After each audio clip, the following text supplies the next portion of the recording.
Last time, we found a law that sounds almost lazy.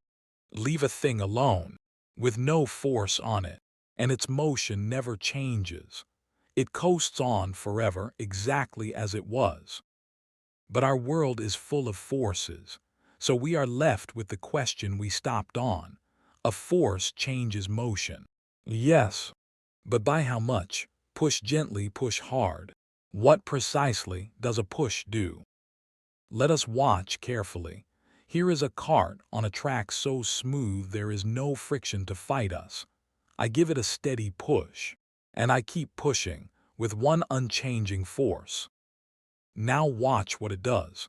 It does not pick a speed and settle there.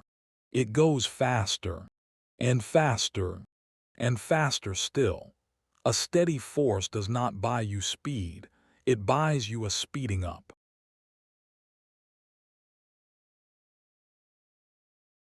That's speeding up.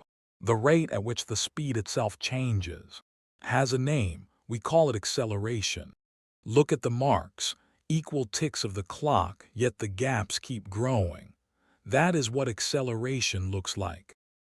So a force makes acceleration. Now, how much? Two carts exactly alike. I push the first with one hand. The second I push with two. Twice the force. And the second pulls away. Twice the force buys twice the acceleration. Three times the force, three times the acceleration. Force and acceleration rise together, always in perfect step. But the push is only half the story. Two carts again, and now the same push on each. Except, this one I have loaded heavy with bricks. The very same force.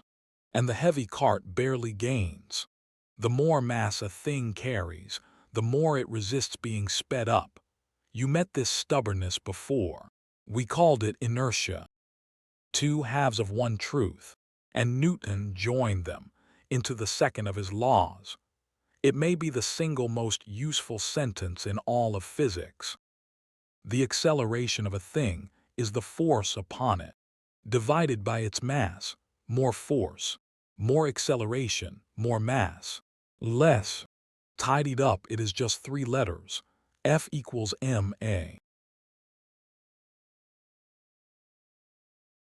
Force equals mass times acceleration. Hand it the push and the heft of a thing, and it hands you back exactly how the motion will change. Every time, everywhere. And the acceleration always points the way the force points. Push forward, it speeds up. Push against the motion. That is a force too. It simply slows things down. Which quietly explains something you already do. To stop a moving thing gently, you stretch the stopping out over time.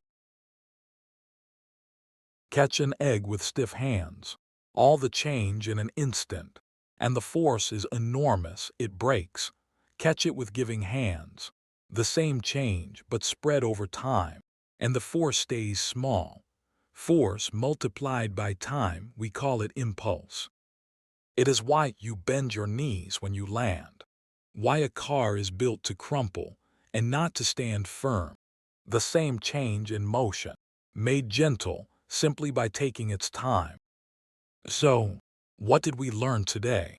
1. A force makes acceleration, a speeding up, not merely speed. 2. More force, more acceleration. 3. More mass, less. And all of it folds into three letters. F equals ma. One small equation, and the whole tangle of pushes and motions falls into order. But it leaves a splinter in the mind.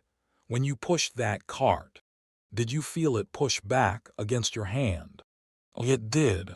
And that is the next film. One last thought to carry home. This little equation, F equals ma, is the same one that lifts our rockets and swings the planets in their orbits and holds you in your chair right now. Learn it well, and you can foretell the motion of very nearly anything in the universe. And whenever you are curious, I am at padho.ai, waiting for you.